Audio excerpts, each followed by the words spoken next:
आज हम बात करेंगे सालासर बालाजी के बारे में। चलिए, ये घटना सन 1754 की है।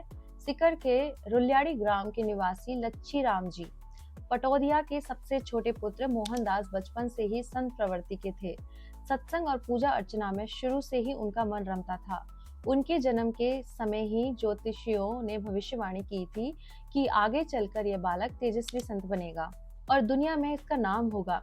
मोहनदास की बहन कानी का विवाह सालासर ग्राम में हुआ था। एकमात्र पुत्र उदय के जन्म के कुछ समय पश्चात ही वह विधवा हो गई। मोहनदास जी अपनी बहन और भांजे को सहारा देने की गरज से सालासर आकर साथ रहने लगे। उनकी मेहनत से कानी के खेत सोना उगलने लगे। अभाव के बादल छट गए और उनके घर याचक को आश्रय मिलने लगा। भांजा उदय भी बड़ा हो गया था, उसका विवाह कर दिया गया। एक दिन मामा भांजे दोनों मिलकर खेत में खेती का कार्य कर रहे थे। तभी मोहनदास के हाथ से किसी ने गड़ासा छीनकर दूर फेंक दिया। मोहनदास पुनः उठा लाया और कार्य में लग गया। किसी ने गड़ासा छीनकर दूर फेंक दिया, ऐसा कई बार हुआ। उदय दूर से सब देख रहा था।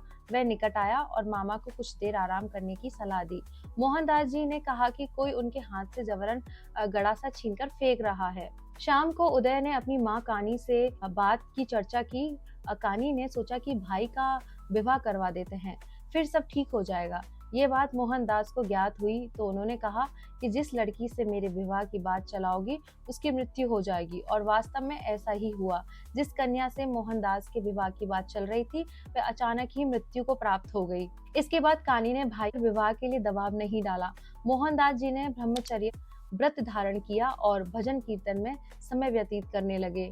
एक दिन कानी अपने भाई और पुत्र को भोजन करा रही थी, तभी द्वार पर किसी याचक ने भिक्षा मांगी। कानी को जाने में कुछ देर हो गई। वह पहुंची तो उसे एक परछाई मां दृष्टिगोचर हुई। पीछे पीछे मोहनदास जी भी दौड़े आए। उन्हें सच्चाई ज्ञात थी कि वह तो स्वयं बालाजी थे। कानी को अपने विलंब पर बहुत पश्चाताप हुआ। वह मोहनदास जी से बालाजी के दर्शन कराने का आग्रह करने लगी। मोहनदास जी ने उन्हें धैर्य रखने की सलाह दी। लगभग 1.5-2 माह पश्चात किसी साधु ने पुनः नारायण हरि का उच्चारण किया, जिसे सुन कानी दौड़ी दौड़ी मोहनदास जी के पास गई। मोहनदास द्वार पर पहुंचे तो देखते हैं कि वह साधु वेशधारी बालाजी ही थे, जो अब तक वापस हो लिए थे। मोहनदास जी से पीछे दौड़े और उनके चरणों में लौट गए तथा विलंब के लिए क्षमा याचना करने लगे। तब बालाजी वास्तविक रूप में प्रकट हुए और बोले, मैं जानता हूँ मोहनदास, तुम सच्चे मन से सदैव मुझे जपते हो। तुम्हारी निश्चल भक्ति से मैं बहुत प्रसन्न हूँ। मैं तुम्हारी हर मनोकामना पूर्ण करूंगा। बोलो। मोहनदास विनय पूर्वक बोले, आप मेरी बहन कानी को दर्शन दीजिए। भक्त वत्सल बालाजी ने आग्रह स्वीकार कर लिया और कहा, मैं पवित्र आसन पर विराजूंगा और मिश्री सहित खीर व चूरमे का भोग स्वीकार करूंगा। भक्त शिरोमणि मोहनदास सह प्रेम बालाजी को अपने घर लाए और बहन भाई के आदर सहित अत्यंत कृतज्ञता से उन्हें मनपसंद भोजन करवाया। सुंदर और स्वच्छ सैया पर विश्राम के पश्चात भाई बहन की निश्चल सेवा से प्रसन्न हो बालाजी ने कहा कि कोई भी मेरी छाया को अपने ऊपर करने की चेष्टा नहीं करेगा। श्रद्धा सहित जो भेंटें की जाएंगी मैं उसे प्रेम पूर्वक ग्रहण करूंगा। अब इस सालासर स्थान पर सदैव निवास करूंगा। ऐसा कह बालाजी अंतर्ध्यान हो गए और भक्त भाई बहन कृत्य कृत्य हो उठे। इसके बाद से मोहनदास जी एकांत में एक समी के वृक्ष के नीचे आसन लगाकर बैठ गए। उन्होंने मौन व्रत धारण कर लिया। लोग उन्हें पागल समझ बावलिया नाम से पुकारने लगे। एक दिन मोहनदास शमी वृक्ष के नीचे बैठे धूनी रमाए तपस्या कर रहे थे कि अचानक वह शमी वृक्ष फलों से लद गया। एक जाट पुत्र फल तोड़ने के लिए उसी शमी वृक्ष पर चढ़ा तो धवराहट में कुछ फल मोहनदास जी के ऊपर आ गिरे। उन्होंने सोचा वृक्ष से कोई पक्षी गिरकर घायल हो गया हो, लेकिन आंखें खोली तो जाट पुत्र को वृक्ष पर चढ़ा हुआ देखा। जाट पुत्र भय से कांप उठा था। मोहनदास जी ने उसे भय मुक्त किया और नीचे आने को कहा। नीचे आने पर जाट पुत्र ने बताया कि माँ के मना करने पर भी पिता ने उसे शमी फल लाने की आज्ञा दी और कहा वो पागल बावलिया तुझे खा थोड़ी ही जाएगा। तब बाबा मोहनदास जी ने कहा कि अपने पिता से कहना कि इन फलों को खाने वाला व्यक्ति जीवित नहीं रह सकता। लेकिन जाट ने बाबा की बात को खिल्ली में उड़ा दिया।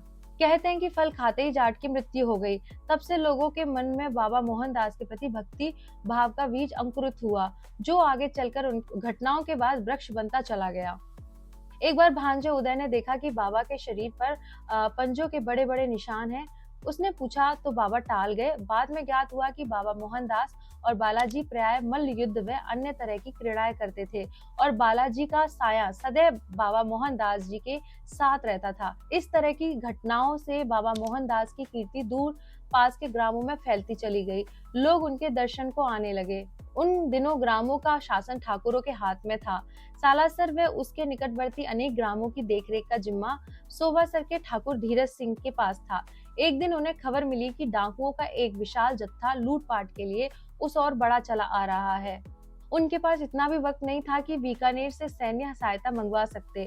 सालासर के ठाकुर सालाम सिंह की सलाह पर दोनों बाबा मोहनदास की शरण में पहुंचे और मदद की गुहार लगाई। बाबा ने उन्हें आश्वस्त किया और कहा कि बालाजी का नाम लेकर डाकुओं की पताका को उड़ा देना, क्योंकि विजय पताका ही किसी सेना की शक्ति होती है। ठाकुरों ने वैसा ही किया। बालाजी का नाम लिया और डाकुओं की पताका को तलवार से उड़ा दिया। डाकू सरदार उनके चरणों में आ गिरा। इस तरह मोहनदास जी के प्रति दोनों की श्रद्धा बलवती होती चली गई और बाबा मोहनदास ने उसी पल वहां बालाजी की एक भव्य मंदिर बनवाने का संकल्प लिया। सलाम सिंह ने भी मंदिर निर्माण में पूर्ण सहयोग देने का निश्चय किया और असोटा निवासी अपने ससुर चंपावत को बालाजी की मूर्ति भेजने का संदेश प्रेषित करवाया। इधर असोटा ग्राम में एक किसान ब्रह्म मुहूर्त में अपना खेत जोत रहा था। एक हल का निचला हिस्सा किसी वस्तु से टकराया। उसे अनुभव हुआ तो उसने खोदकर देखा तो वहां एक मूर्ति निकली। उसने मूर्ति को निकालकर एक और रख दिया और प्रमादवश उसकी ओर कोई ध्यान नहीं दिया। वह पुनः अपने काम में जुट गया। एकाएक उसके पेट में तीव्र दर्द उठा और वहां झटपट आने लगा। उसकी पत्नी दौड़ी दौड़ी आई। किसान ने दर्द से कराहते प्रस्तर प्रतिमा निकालने और पेट में तीव्र दर्द होने की बात बताई। कृषक पत्नी बुद्धिमती थी। वह प्रतिमा के निकट पहुंची और आदर पूर्वक अपने आंचल से उसकी मिट्टी साफ की तो वहां राम लक्ष्मण के कंधे पर लिए वीर हनुमान जी की दिव्य झांकी के दर्शन हुए। काले पत्थर की उस प्रतिमा को उसने एक पेड़ के निकट स्थापित किया और यथाशक्ति प्रसाद चढ़ाकर अपराध क्षमा की प्रार्थना की। तभी मानो चमत्कार हुआ। वह किसान स्वस्थ हो उठ खड़ा हुआ। इस चमत्कार की खबर आग की तरह सारे गांव में फैल गई। असोटा के ठाकुर चंपावत भी दर्शन को आए और उस मूर्ति को अपनी हवेली में ले गए। उसी रात ठाकुर को बालाजी के स्वप्न में दर्शन दिए और मूर्ति को सालासर पहुंचाने की आज्ञा दी। पारद ठाकुर चंपावत ने अपने कर्मचारियों की सुरक्षा में भजन मंडली के साथ सजी धजी बैलगाड़ी में मूर्ति को सालासर की ओर विदा कर दिया। उसी रात भक्त शिरोमणि मोहनदास जी को भी बालाजी ने दर्शन दिए और कहा कि मैं अपना वचन निभाने के लिए काले पत्थर की मूर्ति के रूप में आ रहा हूँ। पारद के ठाकुर सालम सिंह व अनेक ग्रामवासियों ने बाबा मोहनदास जी के साथ मूर्ति का स्वागत किया। शुक्ल नवमी को शनिवार के दिन पूर्ण विधि विधान से हनुमान जी की मूर्ति की स्थापना की गई। श्रावण द्वादशी मंगलवार को भक्त शिरोमणि मोहनदास जी भगवत भजन में इतने लीन हो गए कि उन्होंने घी और सिंदूर से मूर्ति को श्रृंगारित कर दिया और उन्हें कुछ ज्ञात भी नहीं हुआ। उस समय बालाजी का पर्व दर्शित रूप, जिसमें वह श्री राम और लक्ष्मण को कंधे पर धारण किए थे, अदृश्य हो गए। उसके स्थान पर दाढ़ी, मूछ, मस्तक पर तिलक, विकट भौएं, सुंदर आंखें, पर्वत पर गदा धारण किए अद्भुत रूप के दर्शन होने लगे। इसके बाद शनै शनै मंदिर का विकास कार्य प्रगति पथ पर बढ़ता चला गया। वर्तमान में मंदिर के द्वार पर दीवारें चांदी निर्मित मूर्तियों और चित्रों से सुसज्जित है। गर्भगृह के मुख्य द्वार पर श्री राम दरबार की मूर्ति के नीचे 5 मूर्तियां हैं। मध्य में भक्त मोहनदास बैठे हैं। दाएं श्री राम और हनुमान तथा बाएं बहन कानी और सुखराम जी बहनोई आशीर्वाद देते दिखाए गए हैं। सालासर में वर्ष मरे श्रद्धालुओं का तांता लगा रहता है। मंगलवार, शनिवार और प्रत्येक पूर्णिमा को दर्शनार्थी विशेष रूप से आते हैं। यहाँ प्रति वर्ष 3 बड़े मेले लगते हैं। प्रथम चैत्र शुक्ल चतुर्दशी को और पूर्णिमा को श्री हनुमान जयंती के अवसर पर। इन मेलों में लाखों श्रद्धालु आते हैं। इस अवसर पर छोटा सा सालासर ग्राम महाकुंभ से कम नहीं लगता। सालासर हनुमान धाम राजस्थान के चूरू जिले में स्थित है। यह जयपुर बीकानेर राजमार्ग पर सीकर से लगभग 57 किलोमीटर व सुजानगढ़ से लगभग 24 किलोमीटर दूर स्थित है। यहाँ पहुंचने के लिए जयपुर व अन्य स्थानों से पर्याप्त परिवहन साधन उपलब्ध हैं। इस धाम के बारे में यह प्रसिद्ध है कि यहाँ से कोई भी भक्त खाली हाथ नहीं लौटता। सालासर बालाजी सभी मनोकामनाएं पूर्ण करते हैं। मोहनदास जी ने भांजे उदयराम जी को अपना चोला प्रदान कर उन्हें मंदिर का प्रथम पुजारी नियुक्त किया।